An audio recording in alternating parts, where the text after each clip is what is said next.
नमस्कार दोस्तों, आज के वीडियो में हम डिस्कस करेंगे फॉर्जिंग के प्रोसेसेस के बारे में। फॉर्जिंग के प्रोसेसेस से मीनिंग क्या है? फॉर्जिंग किस प्रक्रिया के तहत करते हैं, मींस कौन सा प्रोसेस अप्लाई करते हैं, कौन से तरीके के तहत हम फॉर्जिंग करते हैं, या फिर समझे तो फॉर्जिंग के कौन कौन से मेथड हैं, किस तरीके के तहत फॉर्जिंग करते हैं। तो चलते हैं दोस्तों, उससे पहले थोड़ा समझते हैं फॉर्जिंग के बारे में। तो फॉर्जिंग क्या होता है? फॉर्जिंग वो प्रोसेस होता है या वो ऑपरेशन होता है जिसमें फर्स्टली मेटल को हीट अप करते हैं। हीट अप करने के बाद उस पर फोर्स, रिक्वायर्ड फोर्स अप्लाई करते हैं, या फिर उस पर प्रेशर के अकॉर्डिंग उसको प्रेस करते हैं, और फाइनली थ्रो ए डाई और ओपनली टाइप के अकॉर्डिंग हम कोई पार्ट प्रोड्यूस करते हैं। थोड़ा समझते हैं, डिटेल में चलते हैं दोस्तों। यहां से आसानी से समझ में आएगा कि फॉर्जिंग के जो प्रोसेसेस हैं, मींस फॉर्जिंग किस प्रक्रिया के तहत कौन सा प्रोसेस अप्लाई करके हम पार्ट्स को प्रोड्यूस करते हैं। फॉर्जिंग जो है वो चार तरीके से करते हैं हम।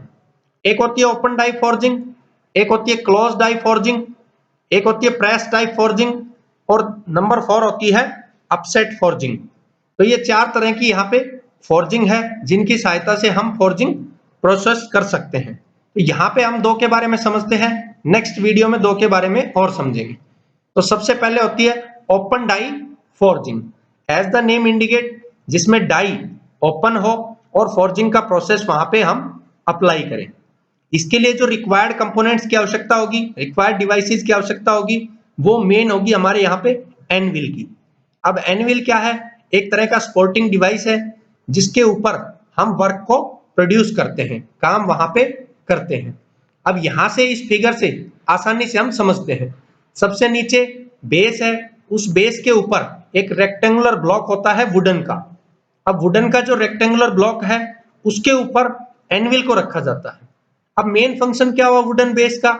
वुडन बेस में इसमें यहाँ पे इस ड्रिल की सहायता से छेद प्रोड्यूस होते हैं, छेद किए जाते हैं, ड्रिल किया जाता है, और आसानी से जो एनविल है, इसके जो पार्ट्स हैं उनको यहाँ पे टाइटली किया जाता है। मींस यहाँ पे ये जो लेग्स हैं इनको टाइट किया जाता है। जो एनविल का लेफ्ट साइड पोर्शन होता है, यहाँ पे ये होल होता है जिसमें इस पोर्शन को, इस एनविल के जो पोर्शन एंड में, यहाँ पे इसको फिट किया जाता है। अब फिट किस पर्पज से किया जाता है? ताकि इसके ऊपर जो टॉप पोर्शन है एक रिक्वायर्ड बेस प्रोवाइड करे वर्क पीस को। टॉप जो पोर्शन है जहां पे स्ट्राइक करने के लिए एक डिवाइस यूज किया जाता है उसको बोलते हैं फुलर। अब जो फुलर है ये बेसिक क्यों यूज किया जाता है? फुलर का बेसिक मेन फंक्शन है कि जो रिक्वायर्ड फोर्स हैमर की सहायता से आएगा उसको एक पॉइंट पे इंपिंज करना, इस वर्क पीस पे इंपिंज करना, और इस वर्क पीस को टंग की सहायता से हम यहाँ पे होल्ड करके रखते हैं। जैसे चिमटा जो होता है घर में, उस प्रकार का डिवाइस है, उसकी सहायता से यहाँ पे, या फिर प्लास समझे तो उसकी सहायता से वर्कपीस को होल्ड करते हैं। हैमर की सहायता से रिपीटेड टाइम में इसको बीट करते हैं, मारते हैं, स्ट्राइक करते हैं, और जो फुलर है वो रिक्वायर्ड फोर्स यहाँ पे अप्लाई करता है।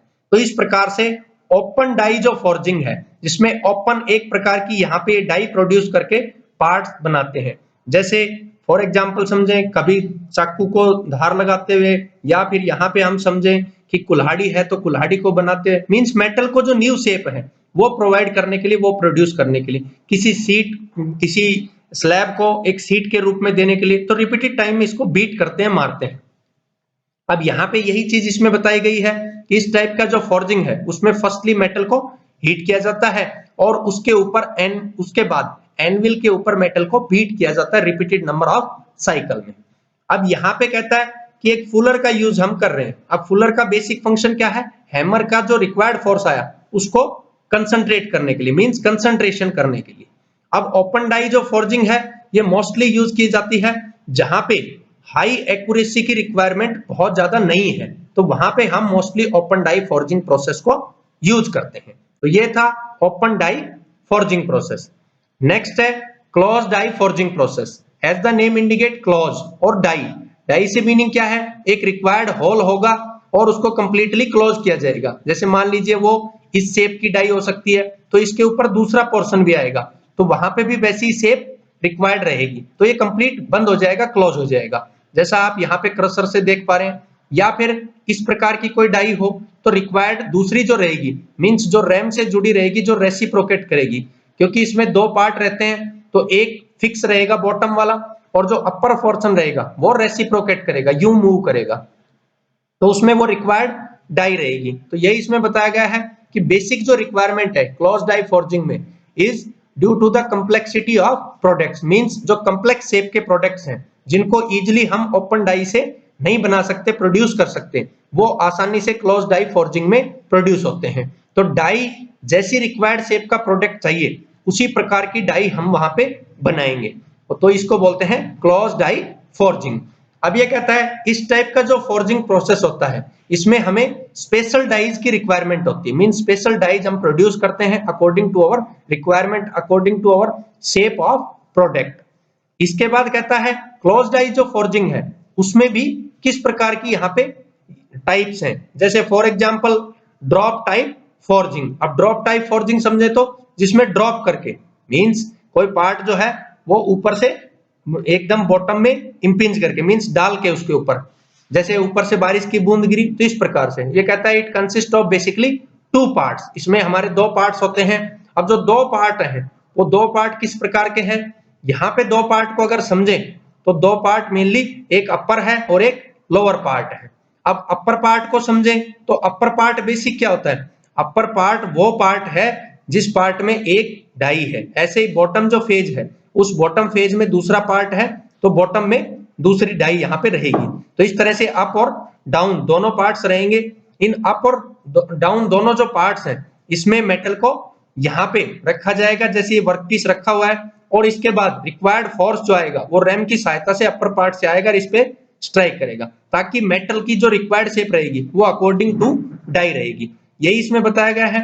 Heated metal inserted between the two parts, इन दोनों पार्ट्स के बीच में हीटेड मींस गर्म की हुई मेटल को रखा जाएगा। लोअर पार्ट फिक्स रहेगा और जो अपर पार्ट है वो रेसिप्रोकेट करेगा रैम के साथ में। इस प्रकार से हम रिक्वायर्ड शेप का प्रोडक्ट प्रोड्यूस कर सकते हैं। तो ये थे इसमें दोनों फॉर्जिंग के मेन प्रोसेस, जिसमें ओपन डाई और क्लोज डाई। इसके अलावा जो क्लोज डाई की टाइप्स हैं वो फिर नेक्स्ट वीडियो में हम डिस्कस करेंगे। थैंक यू दोस्तों।